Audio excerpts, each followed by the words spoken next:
تو آج اسی موضوع پر ہم گفتگو کریں گے کہ بہت سارے ہمارے مسلمان بھائی اللہ کے نبی صلی اللہ علیہ وسلم کی پیدائش کے دن کو بطور عید مناتے ہیں، جس کو عید میلاد النبی کہتے ہیں۔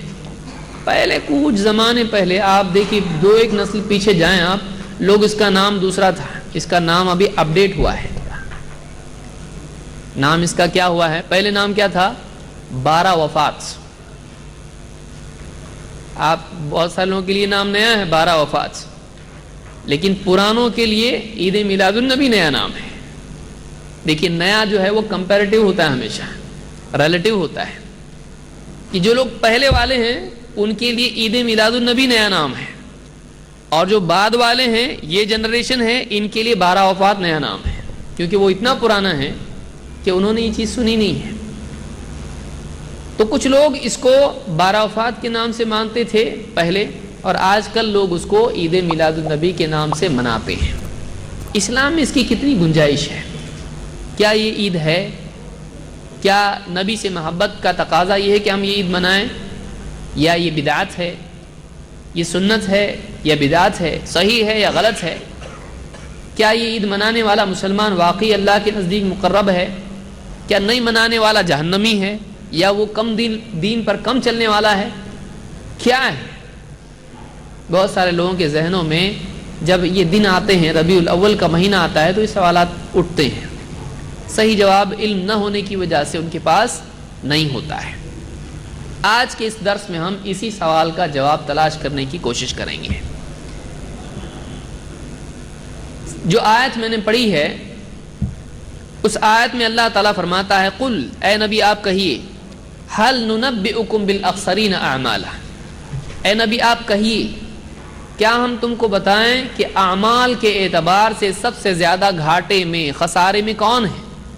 سب سے زیادہ لاس میں کون ہے عمل کر کے بھی؟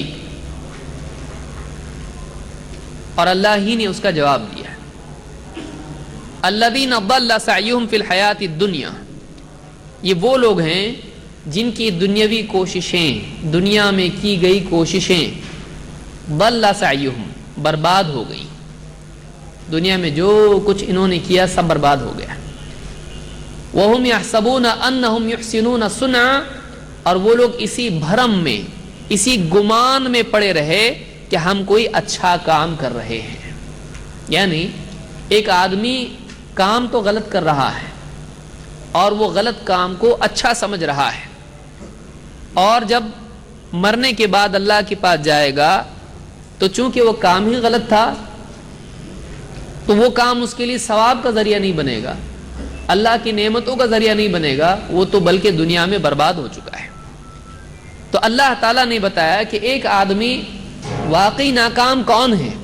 واقعی ناکام وہ ہے کہ جو غلط کام کو صحیح سمجھ کے کرے، وہ کام جو اس کو ہلاک کرنے والا ہو، اس کام کو وہ نجات والا عمل سمجھ کے کرنے لگے، زہر کو دوائی سمجھ کے کھائے، زہر کو دوائی سمجھ کے کھائے۔ اب بتائیے یہ کتنا بڑا ہلاک ہونے والا ہے کہ دوائی سمجھ رہا ہے اس کو، حالانکہ وہ کیا ہے؟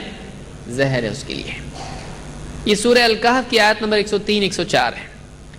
اس سے ایک بات یہ معلوم ہوئی کہ دنیا میں ایک بہت بڑا پرابلم انسان کا یہ ہے، اور ڈرنا چاہیے اس کو اس بات سے کہ کہیں ایسا تو نہیں ہم ایک چیز کو اچھا سمجھ رہے ہوں اور وہ چیز بری ہو۔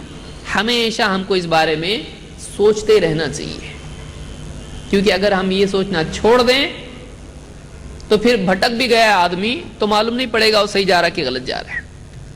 جیسے ایک آدمی سفر میں جاتا ہے تو ہر وقت اس کو فکر رہتی ہے کہ کہیں ہم غلط راستے میں تو نہیں نکل گئے، کیونکہ جتنا دور نکل جائیں گے، اگر راستے میں کسی سے پوچھیں گے نہیں تو پھر بہت دور نکل جائیں گے، واپس گھوم کے آنا بڑا مشکل ہوگا۔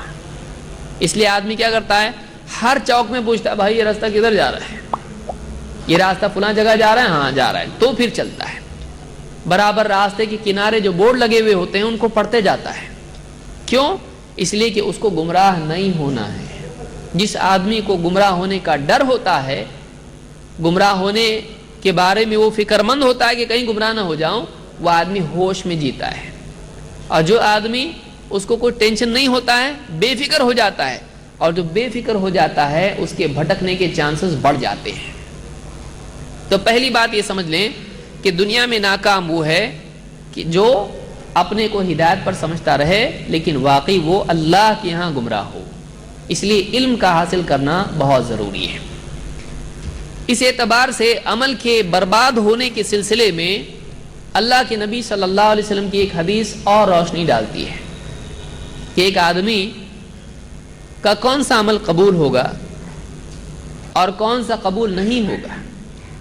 کیا اچھی نیت سے کیا جانے والا ہر عمل اچھا ہوتا ہے یا نہیں؟ لوگ کیا بولتے ہیں، کچھ بھی عمل کرتے ہیں، کوئی بولے بھائی ایسا مت کرو، اسلام میں ایسا نہیں، بولے ہماری نیت بہت اچھی ہے، ہماری نیت بہت اچھی ہے۔ تو کیا صرف نیت کے اچھا ہونے سے عمل اچھا ہو جاتا ہے؟ نہیں، بلکہ نیت صحیح ہے تو عمل بھی صحیح ہونا چاہیے۔ نیت خالص ہو، اللہ کے لیے کیا ہوا عمل ہو، دو اس عمل کے اندر اللہ صلی اللہ علیہ وسلم کی سنت بھی ہو، وہ حدیث اور سنت کے مطابق ہو، وہ قرآن و سنت کے تابع ہو، تو عمل قبول ہوگا۔ عمل کی قبولیت کے لیے دو چیزیں ضروری ہیں، ایک اخلاص نیت اور دو اتباع سنت۔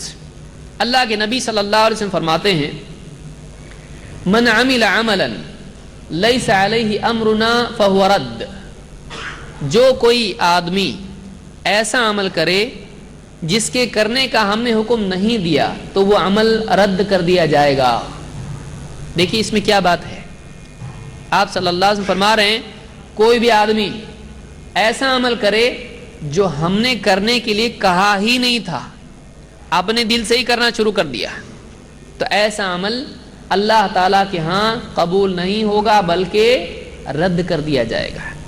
اسے بات معلوم ہوئی کہ عمل وہی ہے جو اللہ کے نبی صلی اللہ علیہ وسلم سے کرنے کا حکم لیے ہوئے ہو، چاہے وہ ترغیب کے طور پر ہو یا وجوب کے طور پر ہو، کہ جو عمل آدمی اپنے دل سے کچھ بھی کرے، ہمارے نبی نے کہا نہیں، صحابہ نے کیا نہیں، دین میں ہے کہ نہیں ہے وہ نہیں، لیکن ہم دل سے کر رہے ہیں، دین میں نہیں ہے ہمارے دل میں ہے،